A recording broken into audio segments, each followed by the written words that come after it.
The sun hung high over the city, casting long shadows across the busy street. Car horns echoed, people rushed past, and life moved at its usual unforgiving pace. No one noticed the garbage truck slowing at the corner. No one ever did. Except a little girl. Her name was Emily Carter, and at 9 years old, she had never spoken a word. Doctors had tried everything. Specialists from New York, Boston, even Europe. Speech therapists, neurologists, experimental programs. Nothing worked. Emily heard the world clearly. She understood everything. But her voice remained locked away, trapped behind a wall no one could break. Her father, Richard Carter, was a self-made millionaire. He could buy anything, except the one thing he wanted most, to hear his daughter say, "Daddy." That afternoon, Richard walked beside Emily down the sidewalk, holding her hand tightly as if afraid she might drift even farther away from him. His tailored suit stood out among the crowds, but his eyes were tired, hollow from years of hope and disappointment. Emily suddenly stopped. She was staring at the garbage truck.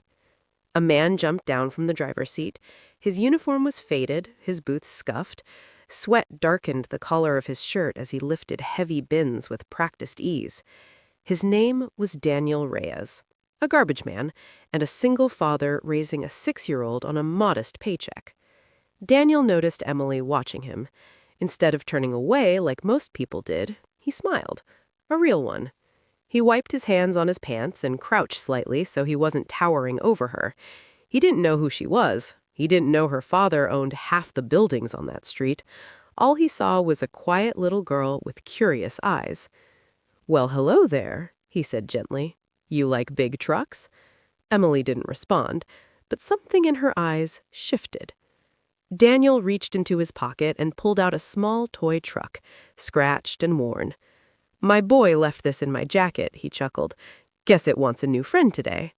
He rolled the toy slowly across the pavement toward her. Emily hesitated. Then, carefully, she knelt and picked it up. Richard watched from behind, his heart tightening. He had seen therapists try tricks, games, rewards. None of it ever worked.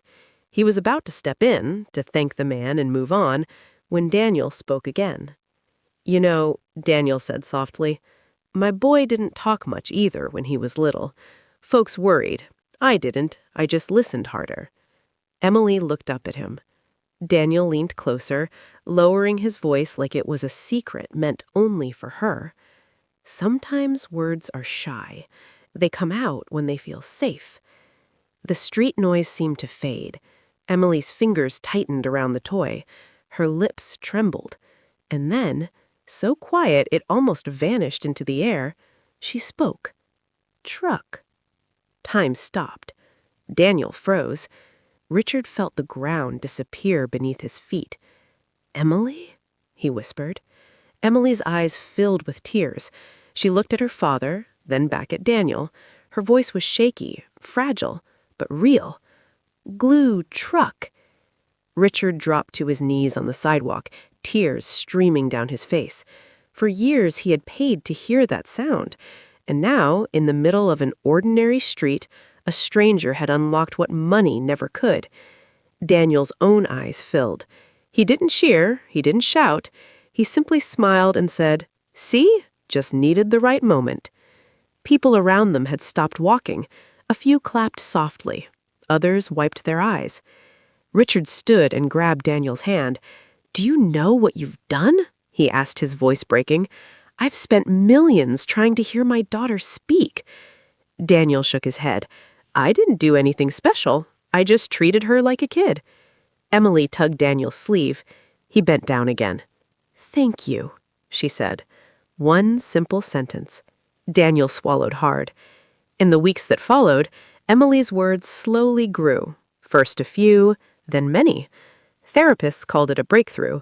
Doctors called it extraordinary. Richard called it a miracle. He offered Daniel money, enough to change his life. Daniel refused most of it. "Use it for kids who need listening," he said. "That's what helped her." Instead, Richard funded a free community center for children with speech difficulties and asked Daniel to be part of it, because that day proved something the world often forgets. Miracles aren't born from wealth, power, or status. They come from patience, from humility, from a man in a faded uniform who chose kindness over indifference, and from a little girl who finally found a voice because someone truly listened.